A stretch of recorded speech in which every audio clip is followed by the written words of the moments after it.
Esther, after all these technical glitches, we are here. We made it. Thank you and We welcome made to my it. podcast. Yay. Yay! Can you introduce yourself for our audience, please?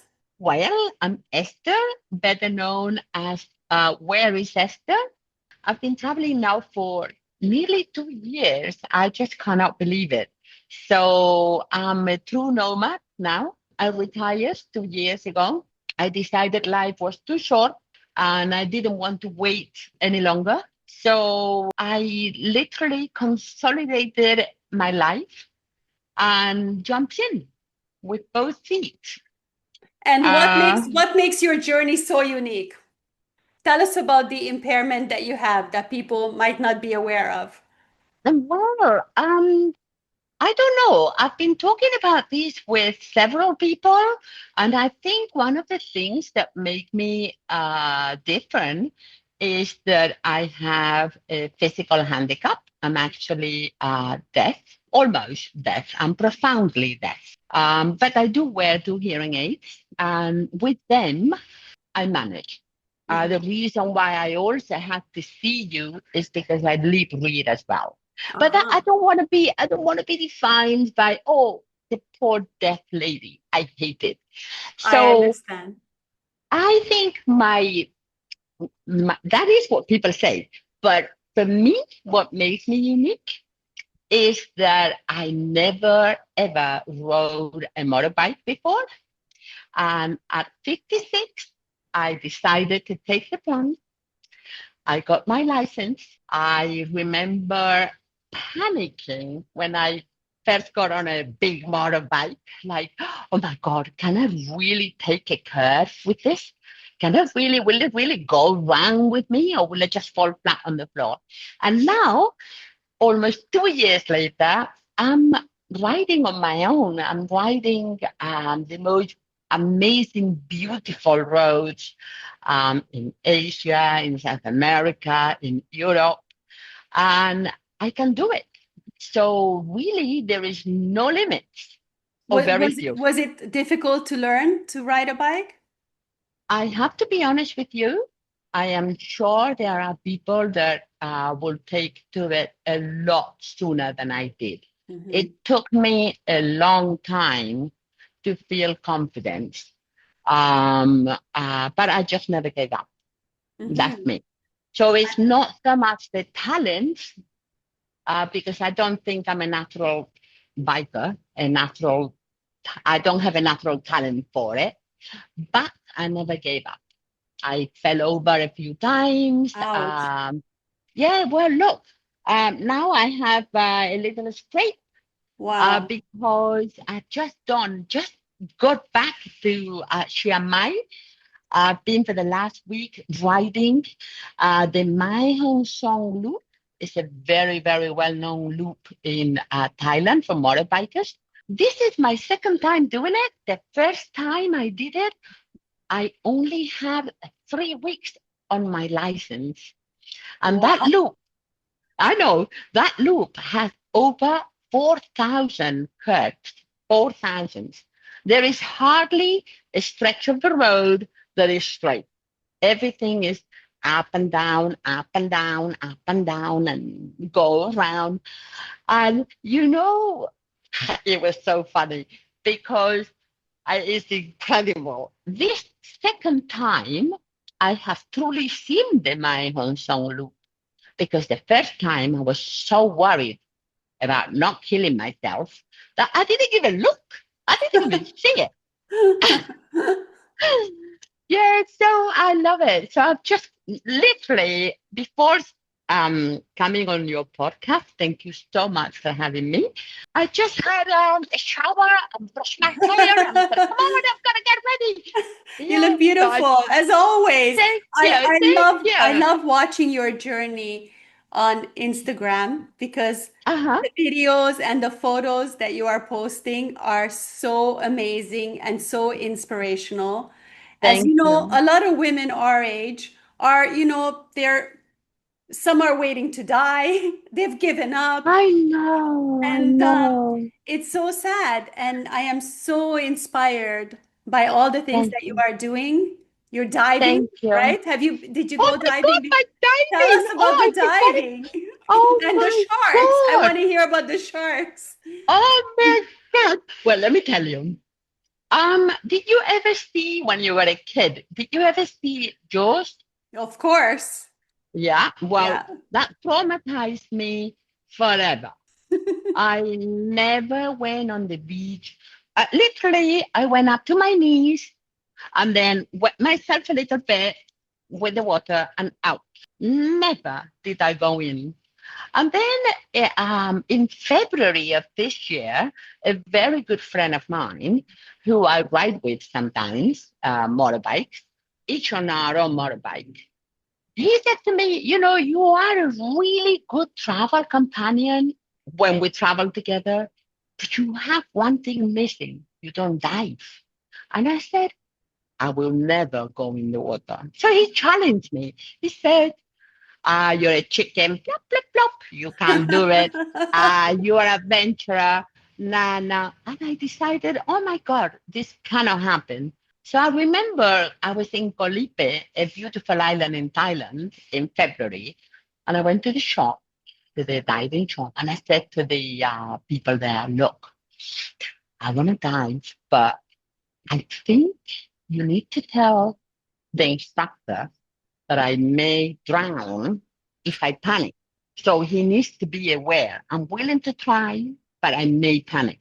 And I have to be honest with you. I went in. I remember I'm getting a bit emotional because I remember I just fell in love with it.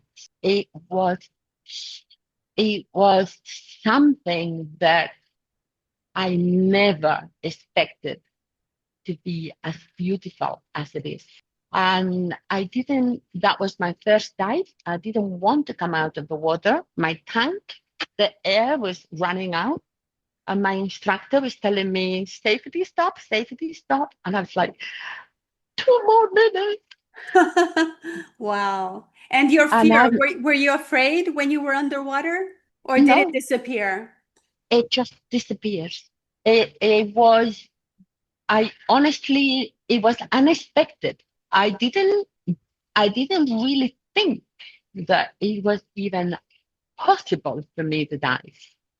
One, I went to the doctors to make sure that my ears will not completely give in, underwater. And he said, well, you don't have any physical impediment. The Mhm. fact that you don't hear is not because of your eardrum, it's the inside, it's the middle and inner ear that I have a problem. But the outer ear is fine.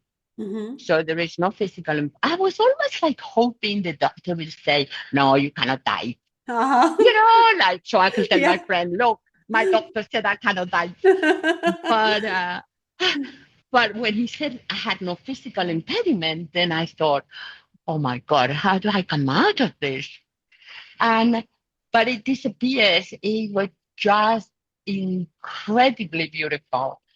And I'm now on dive 70. Wow. That is Yeah, amazing. I know. It's just like I just cannot believe it myself. I'm literally chasing sharks. I'm actually searching them out. Going last week, 10 days ago, I was in Koh Tao in Thailand, and I came face to face with a whale shark in the wild, in the middle of the ocean. Wow. I was crying inside my goggles. Wow. I mean that animal is probably 4 or 5 times bigger than I. Wow. That is so scary. And I've got I shivers just know thinking about it. I and before February I would have agreed with you. What a crazy thing to do. But now I highly recommend that at least give it one try. You never know. You never know. Um, you just never know. And this is why I'm so excited all the time and so happy all the time is because and finding out things about myself that I didn't even know, Like what? Tell us something. like diving, like I could do it on my own. Like I love traveling solo. I mean, I literally, now I have a girlfriend with me from Spain. Uh-huh. She flew over and we are spending like a month together and I'm having a fantastic time. I don't want to say I cannot wait because that's not the right way to say it. I'll be very sad when we go because I have a fantastic time with her. Yeah. But I'm kind of looking forward to being by myself again. And that was unthinkable before. I had a And family, husband, children, friends. And, I never knew that it was so easy to be on my own. most people can't even spend 5 minutes alone. They can't even imagine. I know, And so I what know. what gave you the push to go on this solo journey? Well, like most people, it tends to be a change, a crisis, something that pushes you, literally takes the rug and from under your feet, and they say, "Well, Yeah. you're on your own." And in my case, was a quite a traumatic divorce that I went through. And it got to a point where I was in my middle 50s, 55. It was like a case of asking myself, what now? My two children are grown. Uh, my daughter is having a baby in September. Wow, So congratulations. thank you. That makes me a grandmother. I just Wow. can't believe it. My son is successfully working in the UK. He was born there, actually. He was born Uh-huh. in London. Yeah. So he's working. And, it comes to a point where you've dedicated your whole life to the family. And then your children are not there anymore. And the person that you thought you were going to spend the rest of your life with suddenly is not there anymore. You hit menopause. I was a late, my menopause was quite late. I was about 54. But it's not that you feel different. I mean, I never really had any physical symptoms, but still, when I look at pictures of myself 5 years ago, I look a lot younger than I do now, even 3 years ago. And you see the passage of time, and then you begin to question, oh my God, what have I done with my life? Now everyone is gone. Um, and it wasn't a spare of a moment decision either. It wasn't like, okay, well, fine, I'm going. No, it wasn't like that. I mean, I went into quite a difficult time with myself where I was very down. I will, I will dare say depressed, but I don't want to cause offense to people that do suffer from depression because I will be minimizing it. Yeah. I would just say that I was in a very low, very dark place where I didn't know myself. I didn't really know what I wanted to do in the rest of my life. And it was the one thing, or what I found out now with hindsight, I can see is that I think for me, the secret was to get outside of the box and start doing things I hadn't done before. And that's what made all the difference. And it was actually my daughter who helped me tremendously make the decision. She said something very simple to me. She said, Mom, try. If you don't like it, you can always come back. But try.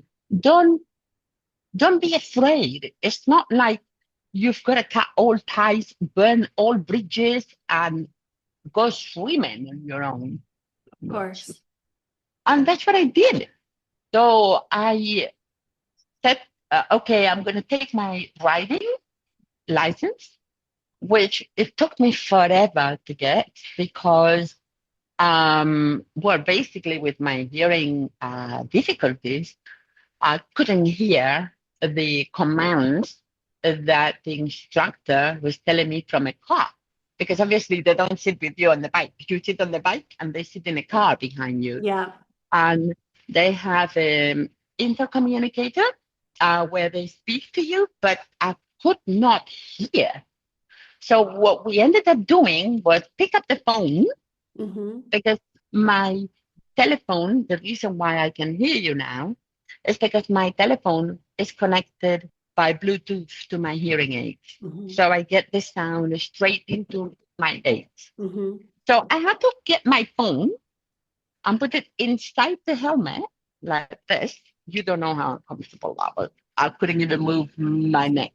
For him to call me so that I had my phone on and then I could hear his instructions. But I had to have it with the microphone upside because a requirement is that they give you an instruction and you have to reply. You have to say, okay. Yeah. So I had to have my phone, which is a Pro, so it's the biggest one, Yeah. like this, Uh-huh. and say, okay. And then I remember going through the Puerto Banús tunnel Mm-hmm. and the communication got cut off every time. So I Oh had to no. pull over, reset everything, da da da, phone. It took forever. Esther, is it true that in Andalusia, I have a friend who's been trying to get her motorcycle license forever, and they fail her every single time because they say women should not be riding motorcycles. Did you experience that? I've never had that. They No. said they kept failing her over and over, and she ended up going to Madrid to get her Okay. license because here they were telling her, you're a woman, you should not be riding a bike. Who said that to her? When she was going to get her license. Well, it's the first I hear. I mean, obviously, if she had that experience, she Yeah. had it, but I never had that Okay, I'm experience, glad to and hear I've that. and I've never heard about it either. This is the first time. Mm-hmm. They are hard because they have a circuit that you have to complete in a Mm-hmm. certain time as well. Yes.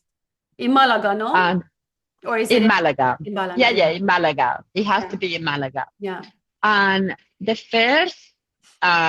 first hurdle when you're waiting to go with your motorbike, the first hurdle is literally two white lines Uh-huh. with barely enough space for the wheel of the bike to go through the middle. Yeah. And if you as much as touch, literally very softly touch, not even go over it, just softly touch, You're there done. is a sensor Wow. and you're Well, out. it's a very tough exam, I heard, and there's also like a time limit that you Oh have to yeah. do it within the time limit. Oh yes. I think Esther, the time once limit. sorry, go Yeah. ahead. Go ahead. No, no. Go on. I think the time limit is 25 seconds. Yeah.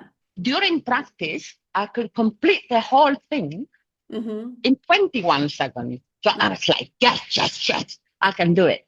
Yeah. But when I got to the exam, I did it in 27 seconds.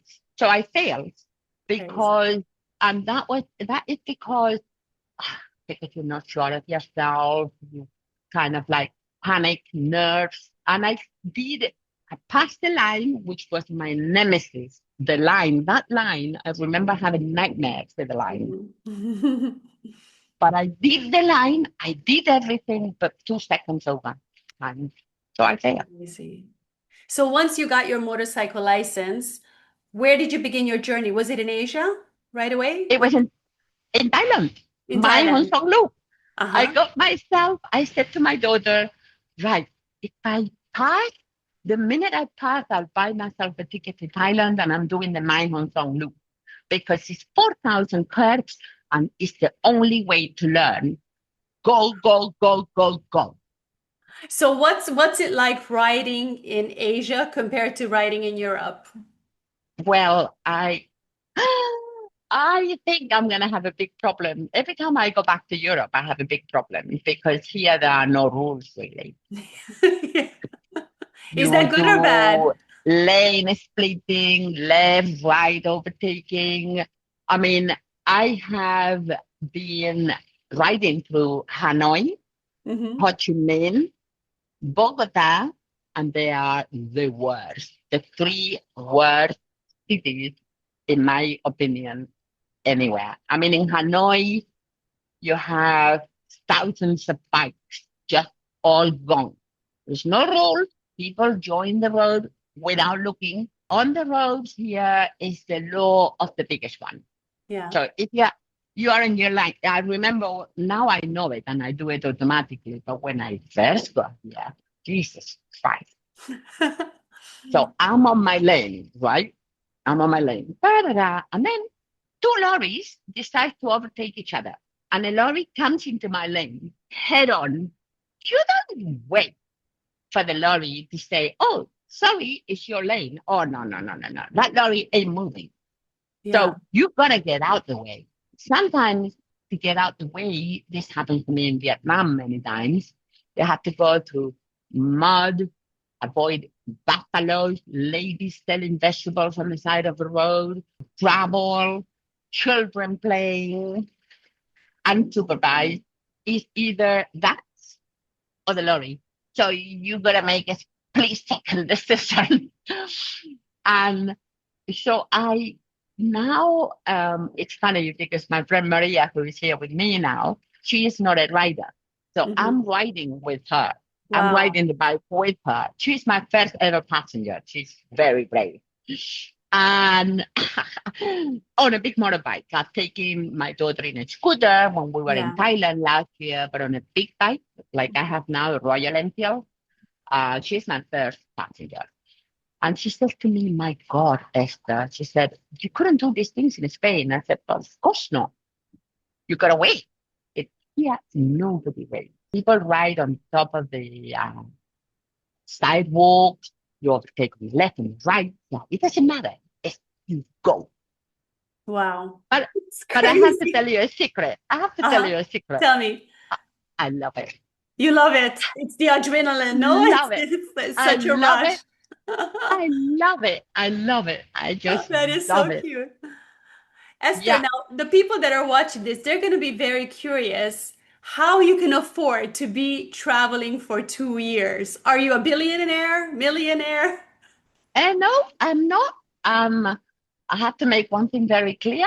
I stay in hostels. Many, many times I sleep in dorms, which is a fantastic, positive thing to be there because when I go to sleep, I take them off and I go to sleep. I don't care who is snoring, who Yeah. comes from a party. I also like to stay in hostels because I'm with young people Mhm. and I love it. The energy of They young people keeps you then young, doesn't it? ah of course I they're love that. full of hope. They're full of ideas. They're full of life. Yeah. I, even if I had more money, I wouldn't want to stay in a 5-star hotel or a 3-star hotel or a 1-star hotel. I want to stay Yeah. in a hostel. Yeah. But anyway, to go back to your question, so I do spend very little. Food is something that is very cheap here. Yeah. Hostels are very cheap here as well. Motorbikes are also surprisingly very cheap, and the petrol as well. So I Hmm. don't spend very much. But how I fund it is I simply rent my house. So I don't have a home. I've made myself homeless. Hmm. I rent my home, and with that income, I've taken all my personal possessions into a little storage room. And I travel with very, very little. I travel literally with a backpack. Wow.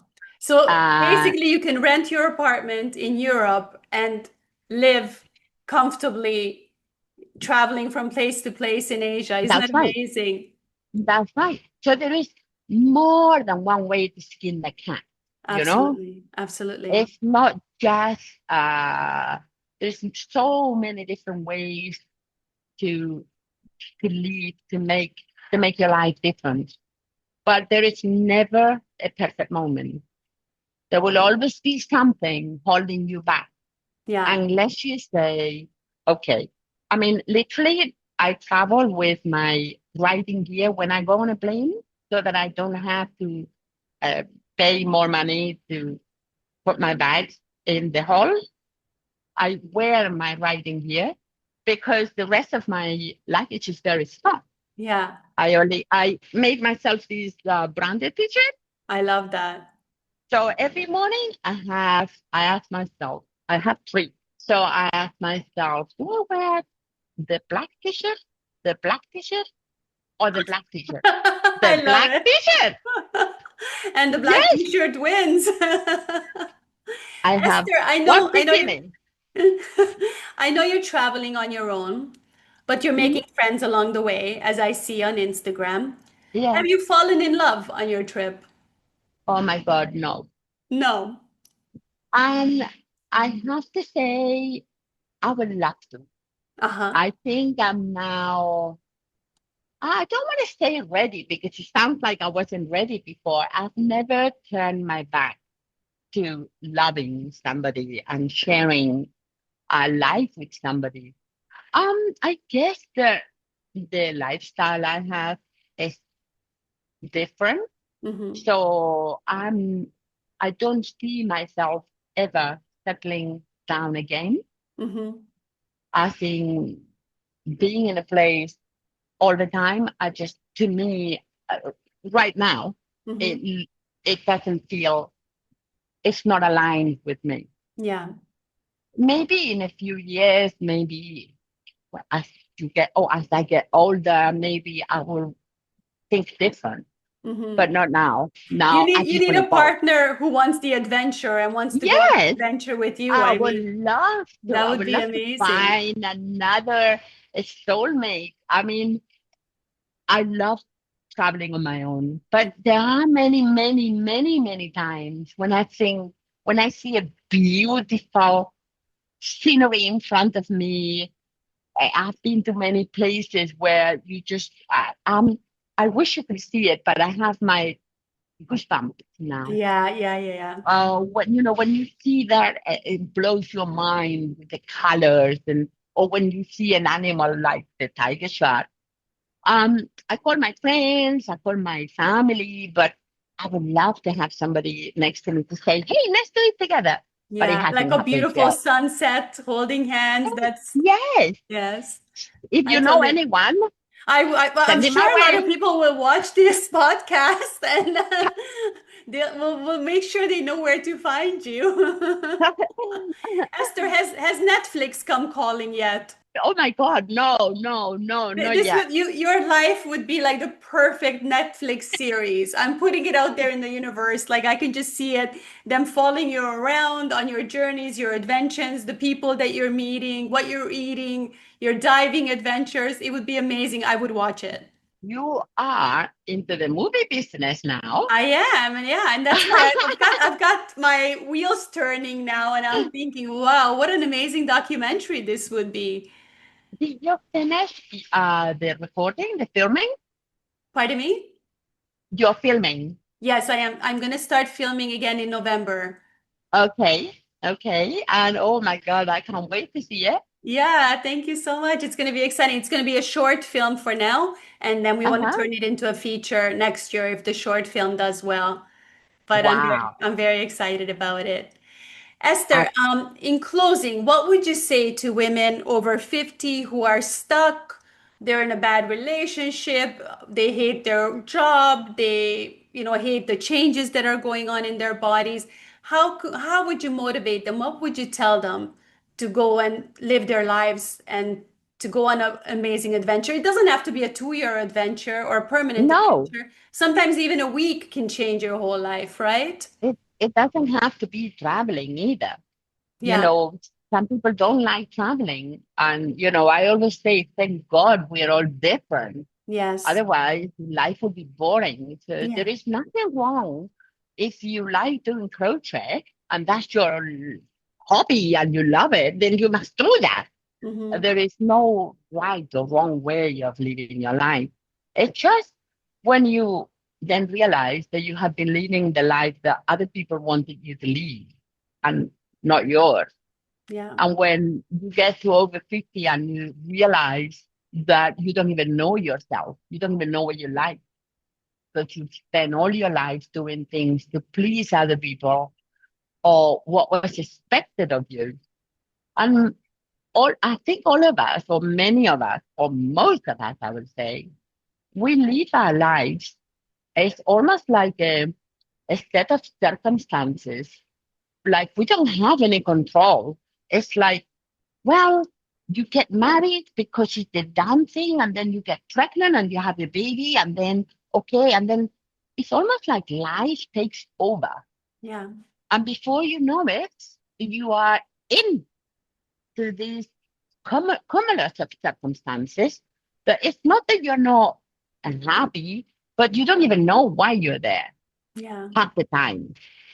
And then when you're over 50 and you realize that in Spanish we say, le damos la vuelta al jamón. That Hmm. means you turn the ham over, you Yes. start cutting from the other side.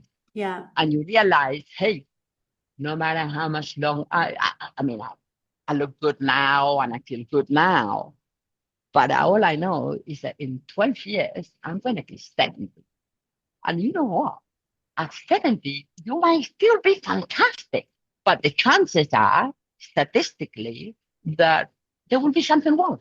No, no, don't even put that out there. I can see you being No, 70, 80, and still living your best life. but I do say this with a pinch of salt and from a positive Yeah. way. So don't expect, I want to be good. I want to be fantastic at 70. My sister is 76, Hmm. and you can follow her on Instagram as well. She's in the gym every day. She's Hmm. got muscle. I was trying out an exercise she's doing, and I couldn't do it. Yeah. So I know that you can get 80 and it Oh, still be yes. good. But don't count on that. Yeah. That's what I'm saying. Yeah. Think And and and the think. decisions you make today will affect what kind of state, like my parents are 75 walking the Camino de Santiago with me, and Yeah, they do 20,000 steps a day, but they didn't start when they were 70. They did this their whole lives. So the decisions you make when you're younger will affect how you age and the condition that you're in and what kind of things you'll be able to do. I think the main thing is to stay young in your head, in your heart, and never I stop. believe that. I Never believe stop that. doing, trying new things. I always say trying new things is so huge. You know, if I turned 55 this year and I made a list of 55 new things to try this year, Wow. because you need to get out of your comfort zone. You need to do things that scare you. You need to do stuff that's different. If you don't do that, they say the aging is nothing but the aggressive pursuit of comfort. The more we seek comfort, the faster we age. And I say this all the That time is because that true. makes so much sense, right? Once you're That sitting makes on your comfortable lounger on your couch, you're watching Netflix, eating your crappy food, you're done. You're done. you're done. You're done. And that is one thing that I always because I'm not always motivated. You cannot keep motivation ad infinitum, but I don't give up. So when I'm not motivated, I still take myself to the gym I love that. because I know that I will feel better. I will then be able to ride my big motorbikes. Because if I'm flabby and I'm out of shape, I won't be able to. It has a knock-on effect. Of course. So I'm not always motivated, but I know that you have to persevere. When you want something, you've got to go for it. And maybe some people will get it after 5 times. It took me nearly 40 dives to find the perfect floatability. Yeah. Some people go in and after 4 or 5 dives, you see them and they're floating perfectly. Hmm. But it took me 40. But Wow. okay, I'm not saying I'm a talented diver. I'm saying now I can dive like you can. It took you 5 times, it took me 40 times. But so what? I don't give up because people may laugh at me because I couldn't get it. Who No, cares? it's amazing. You are such So an you inspiration and such a powerful message. And I really encourage thank you. everyone to follow your journey because it will Thank you. definitely motivate people to get off the couch and get moving. Esther, please tell people where they can find you, how they can find you on social media. On Instagram and on Facebook, mainly because everything I post on Instagram gets transferred to Facebook because Hmm. I'm not active on Facebook really. I do read it and answer comments and that. And that's one thing I always do. I like to reply to everyone that takes their time to message me. I always reply. Yeah, you're I'm so good not with that. I'm not like a diva, like, Yeah, oh no, now I have 14,000 followers. I don't want to answer. I mean, that's yeah, ridiculous. I get a lot of feedback and I get a lot of positive comments that make me feel good too. yeah, When people say, you have inspired me and I'm now doing blah, whatever it is. And that really is so nice to hear. So they can find me on Where is Esther? Where is Esther? That's perfect. Where is Esther? We'll make sure to link it below. And Esther, Thank you. we'll keep continuing to follow your journey and keep Thank inspiring you. us because you are truly amazing. Thank you so much for coming on the podcast today. Thank you so much for having And me. For me, it's incredible to be talking to you live thank because you. you have also been an inspiration to me Oh, you're on so that. sweet. Oh, of course, your page is amazing. I love it. You, uh, when you publish funny things, I love it. I Oh, thank you. laugh out Those are loud. my favorite. I love the funny posts that I do. I The always think funny post. only I find them funny. I find them entertaining, but I'm glad there's another person out there. So I we love have it. the I best, love it. we have the same sense of humor. We have to meet up the next time you're here near Marbella and go for a Absolutely. nice chat. Maybe go diving together. Oh my God.